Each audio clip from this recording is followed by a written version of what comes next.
YouTube, welcome back. Thank you for joining me. My name is Cole Whip, and we are here with episode 10 of the ultimate guide to the best guns inside of Modern Warfare Zombies. As always, this series is focused on rating every single gun inside of the game, and as a reminder, all guns are tested at epic rarity. There is a spreadsheet in the description down below which will link every gun that we have done and what episode that they are in, and even which guns might be upcoming on future episodes. And of course, if you have a suggestion on a gun that you would like to see tested and rated here on the series, drop that comment down below and I'll do my best to get that into one of the upcoming episodes. We have 4 more guns for you today, and we're going to get right into that after a quick word from this video's paid sponsor, Messy Modding. They're a Call of Duty service company that go in and unlock camos for you, including Interstellar and Borealis. They have pre-made accounts, nuke services, schematics, and more. If this is your thing, check them out. There's a link in the description. Let's get right into it. We're going to be kicking this off with a battle rifle from MW2, the TAQ-V.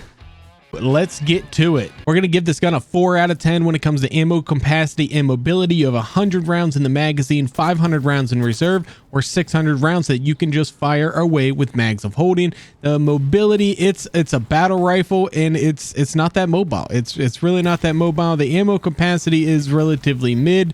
The ADS is pretty slow. The hip fire and the tac stance spread is pretty wide. So overall, definitely a below average gun when it comes to your ammo and mobility. Let's see how it does against some crowds of zombies. 2 out of 10 when it comes to crowd control. As you see, we are working on this escort contract here, and our damage is minimal to these zombies. This gun was actually so bad using it in game that I teamed up with some other people because I was really struggling playing solo with this weapon. So 2 out of 10, there's not much else to say about it. Let's move on. Let's see how it does against bosses. Maybe it'll surprise us. Yeah, no surprise here. 2 out of 10 when it comes to bosses. This is a non-bounty mega. We are doing minimal damage. Our teammates are doing wonderful damage. Nonetheless, this gun is just not it for zombies. Let's go ahead and move on to the build and the final rating. Final rating of 2 out of 10. The build we used is up on screen. I did try it with the incendiary rounds to see if it did as well as the ISO, and it simply did not. So that's limited to just the ISO when it comes to the mega abominations. Nonetheless, if you like pain, go ahead, give it a shot. Swap out those incendiary rounds for something else. Maybe you'll get a minor improvement in the weapon. But let's move on to the next one. Next up, we have an assault rifle from MW2, the Tempus Razorback. Now, this is a great time. If you're enjoying the content on the channel, if you're enjoying this video, please smash that like button. Let's try to get this video to 200 likes. I know we can do that. It is completely free, and it's the best thing that you can do to support me and help keep these videos growing and help keep this channel growing. And while you're at it, don't forget to sub, turn on those notifications so you don't miss a video. We are bringing you daily zombies content over here, so yeah, you're not going to want to miss anything. We got some pretty cool stuff happening here.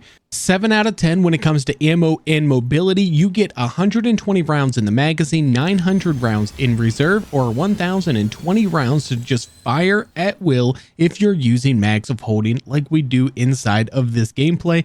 It is a very mobile and very versatile weapon. It feels good to use. It's snappy. And yeah, it's a very, very good weapon. So let's see how it can do against zombies. And so far, okay.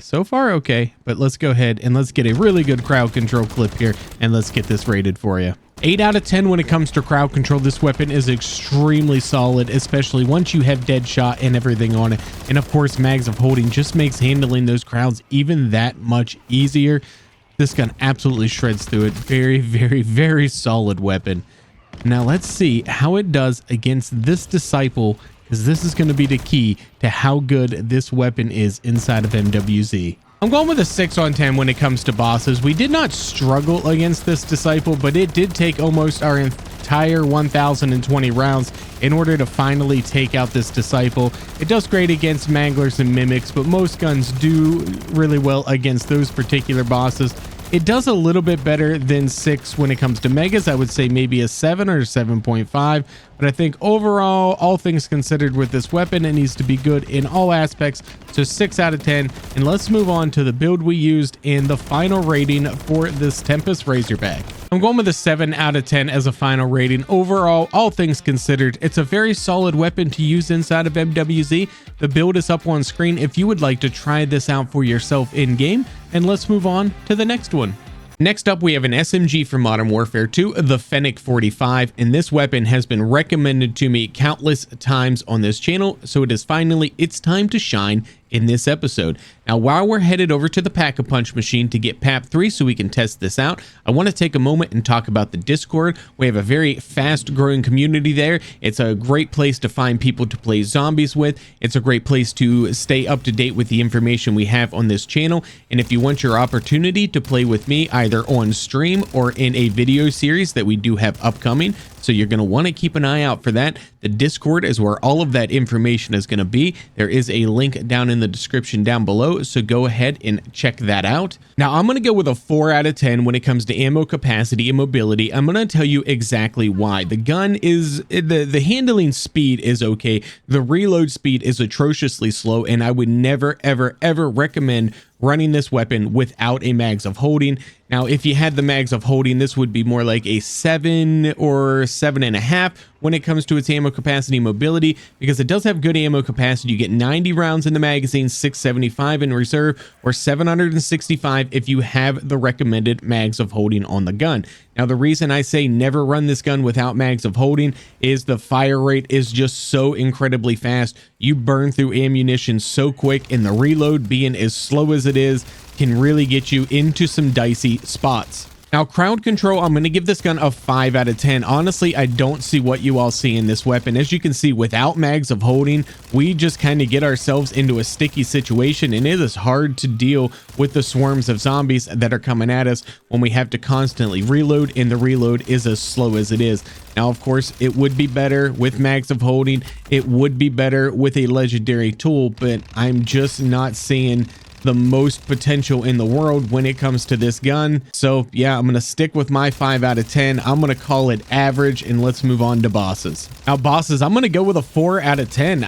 I'm not seeing it. I'm not seeing any real potential with this weapon whatsoever.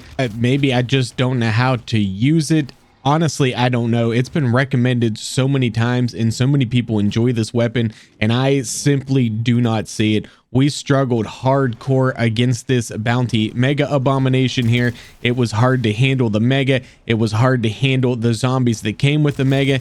Now, I do know that this would have gotten a little bit easier if we had mags of holding. I do understand that, but we reached a point during this fight that I just decided to finish it off with a thermite, because I was out of self revives and we weren't getting anywhere. We ran out of ammunition entirely one time and had to hit the ammo cache. So there you go. Let's move on to the build and the final rating. I'm also going to give this gun a 0 out of 10 when it comes to the random attack helicopter. As you can see, we couldn't even take cover with this weapon, and yeah, now we have to plead for help. All right, I'm going with a final rating of a 5 out of 10. Nothing more than an average gun. The build is up on screen that we use during this gameplay. If you want to try it with a different build, by all means, go ahead and try it. And of course, if you're going to use it, definitely have the mags of holding, and definitely legendary, but even then, I don't see it being any better than average. Let's move on. And next up, we have an LMG from MW3, the TAQ Evolvere. Now, I believe this came out with the Season 1 Battle Pass. I could be wrong. Correct me in the comments if I am incorrect on that. Maybe it was Season 2. Nonetheless, I was very unimpressed with this gun from the get-go, that I did not even do the camo grind for this weapon, but we're going to go ahead and give it a shot and rate it in game. When it comes to ammo capacity and crowd control with this weapon, I'm going to give it a 7 out of 10. Now, it's a 10 out of 10 when it comes to ammo capacity, but if you're factoring in mobility, it is an LMG after all, so the handling is slow. And don't mind me here, this is just me trying to do anything and everything I can to fix my graphics on this game. The textures just are not loading in for me. I have reset the shader caches. I have reset the cache in my GPU. I have uninstalled and reinstalled the game, and maybe it gets fixed for a game and then it goes right back to the garbage that it is. So I'm really kind of thinking that it's got to be something to do with the Modern Warfare 3 Season 3 Reloaded update, because that is when all of these issues started. But yeah, back to the rating of the weapon, 7 out of 10. I mean, the ammo capacity is great. 200 rounds in the magazine, 1,500 in reserve, or 1,700 to just fire away with mags of holding. Crowd control, I'm going to give this gun a 4 out of 10. It's really not all that impressive. I mean, we do have Deadshot here, and the gunfire is very, very slow, and the damage output is low.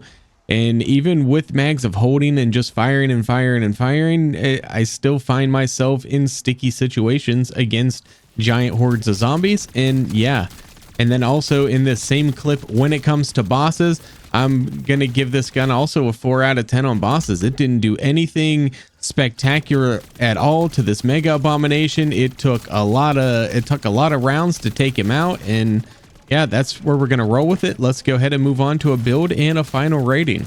And I'm going to give this gun a final rating of 5 out of 10. It's a very mid weapon. The build that I used is up on screen now. Feel free to shake that about. I just wouldn't mess around with the magazine, as if you put the larger magazines on, it does cut the damage back even more. So just keep that in mind. Probably just use the base magazine. Otherwise, do as you wish. And that's going to do it for today's episode. On screen now are all the guns tested in this episode and their final ratings. If you enjoyed the content, please consider dropping a like, hit that sub button, turn on those notifications, and thank you all so much for watching. My name is Cole Whip, and I'm out.